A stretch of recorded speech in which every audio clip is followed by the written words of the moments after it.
Ah, the liver. Yes. So there can be sorry, we got cut off, so I'm going to kind of continue my thought there. There can be certain things that I will perceive just from the conversation I have with my Western bodybuilding clients that I recognize are indicative of Eastern pattern diagnoses. So in Chinese medicine, you can call that a diagnosis, or you can call it a pattern differentiation. But you see certain things, and then you know what disharmony is in place, and that's all in the Chinese medical paradigm. So it would just be, it'd be speaking Greek if I tried to explain those things. But then I can send my clients to acupuncturists in their local area, and they can see them, and then that helps me help them even more. I can't necessarily treat them unless they're here local to me. I could do that when I had my gym, my holistic health club, as we called it. But so it helps a good bit. It's widened my perspective on how important things are outside of the box of being a strength conditioning coach or being an exercise physiologist or being just bodybuilding is completely holistic. I think that's why I'm so fascinated by it, because everything, it's a quote unquote a lifestyle, as so many people say, but everything is important if you're trying to eke out, sort of optimize your progress, because you're really trying to hack through your body's genetics to produce an adaptation and go places that your physiology is capable of. And then if we're talking about assisted, enhanced bodybuilding, then you're capable of with pharmacological assistance. But it's very much trying to optimize, just like optimizing sporting performance.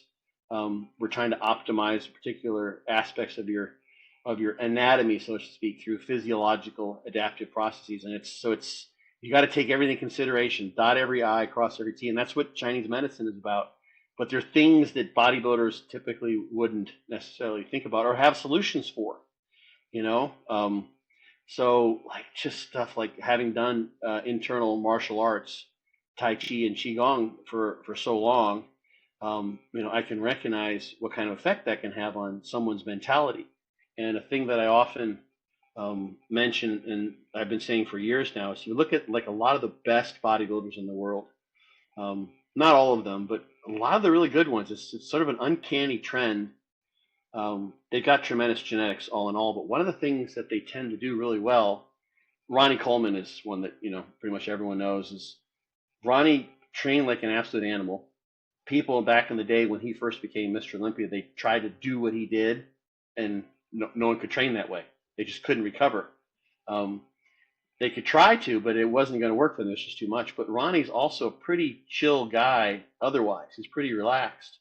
So that's a good feature to have, and that can be very much not the mindset that many bodybuilders have, because they want to go, go, go and optimize everything and be OCD and being frantic and OCD and constantly kind of wanting to grind throughout the day doesn't help you recover, which is where the growth occurs, which is where the progress occurs. It's the training sets it in motion, and then it happens outside of the training. So just recognizing that, and having been exposed to people in Chinese medicine who have completely different personalities, you might say. It's a very, very different world. You're talking to someone, who, like the woman that taught me the Tai Chi that I learned in acupuncture school. She was a craniosacral expert. I don't know if you know what craniosacral therapy is.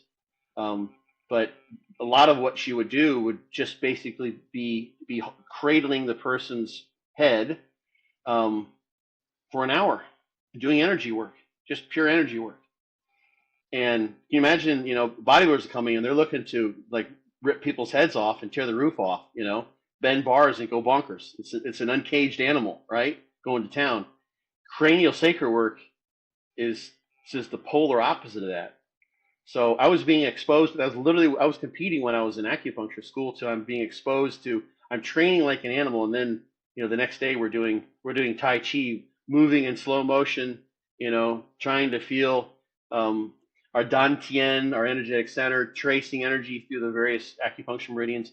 So having that perspective and recognizing that paradigm, that way of thinking, being able to calm down and relax is super important for bodybuilders. And seeing guys like Dexter Jackson and Jay Cutler and Ronnie Coleman, all Mr. Olympias, and lots of bodybuilders who are really good. They're just chill guys. They're just relaxed. And that could be what's missing from someone who's like always like, oh my God, am I doing this right? Am I doing that right? And I want to grow faster, and they're just frustrated. Like, that doesn't help. So there's just one example that popped into my head, a way in which I can use, and there are some herbal remedies. I say I'm not practicing acupuncture in this. I can't do it. It's legal, but there are some herbal remedies you can prescribe that work pretty well, just in general, without having done a detailed intake and analysis of someone. So I can use some Chinese medicine in that way, but it's the paradigm and the perspective of being open and available for complementary medicine. And I mean, the name of my business is Integrative Bodybuilding. So it's integrative medicine, trying to integrate as many things as possible. And just like the scientific training has given me a perspective, just because, I know I can rattle off the names of a bunch of researchers, that doesn't necessarily mean anything in particular for how someone's going to train per se, but it's given me insights. So it's hard to put your finger down, and you'll probably see this, I'm betting. I first saw this when you take anatomy and physiology. When I first took A&P, I've been training for years, just on my own, but I knew kind of what I was doing. But once I started learning about origin, insertion, action, nerve, and blood supply, thinking about and knowing all the muscles and how they synergize, and that was just a basic A&P class. I'm like, this is so cool. I started like figuring out, like, I can do an exercise this way and this way, and that information became integrated. So the more you know, as long as there's some general relevance, the more those things get blended in some way you can't necessarily parcel out anymore. And Chinese medicine, without a doubt, has done that and allowed me to think in an integrative fashion, a complementary fashion. So, and I'll go back to that. So I maintain the license because I'll go back to that eventually when I'm too old for bodybuilding, or maybe I just want to shift more towards make with people one-on-one and make a part-time practice. I'll go back to doing that, I think, and work with people. Yeah, I think that was one perspective. Like Ben Topolsky, I listened to a lot of his stuff. He really got me into bodybuilding as well, or just the idea of learning about that. Mr. Who Ben was it? Topolsky. Oh, Ben, right. Yeah.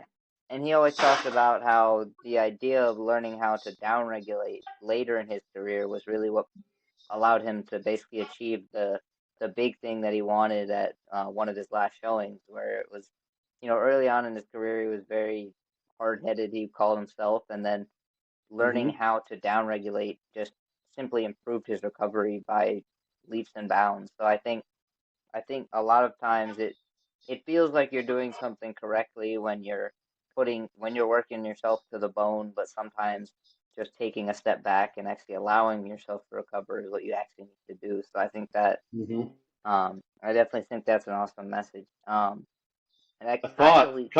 Two thoughts for you before we leave that. One, I know Ben. I lived in Tampa when he was in Tampa. I don't think he lives there anymore, but I met him early on before he'd made that shift, and I never trained with him. I had I had an injury that kind of disallowed that. Eventually, we did train together, but when he was in his career and he wanted to train, and I always had the sense Ben was known for training really hard, and he wanted to train with me, and he trained with one of my good friends too, Jordan Peters. And Ben wanted to Ben had a very alpha male take on things. I think he probably would sort of admit this. So I got to interact with Ben periodically over the years, and then I interact with him more recently down at his gym after he'd retired and after he'd made that shift. So what you said about Ben, I actually saw that over the span of maybe 8 years in terms of his personality and our interaction.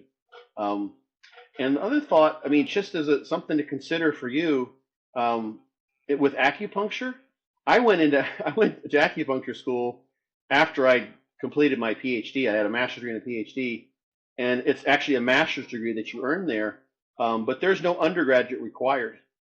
And one of the things that I've recommended and talked to people about, and what I was actually planning, part of the reason why I went into acupuncture in conjunction with my professorial position was to make that known. We had a large Asian American contingent at the university where I taught, Cal Poly Pomona in California, and acupuncture is a great field there You can become a primary care provider in California as you can in Florida as an acupuncturist.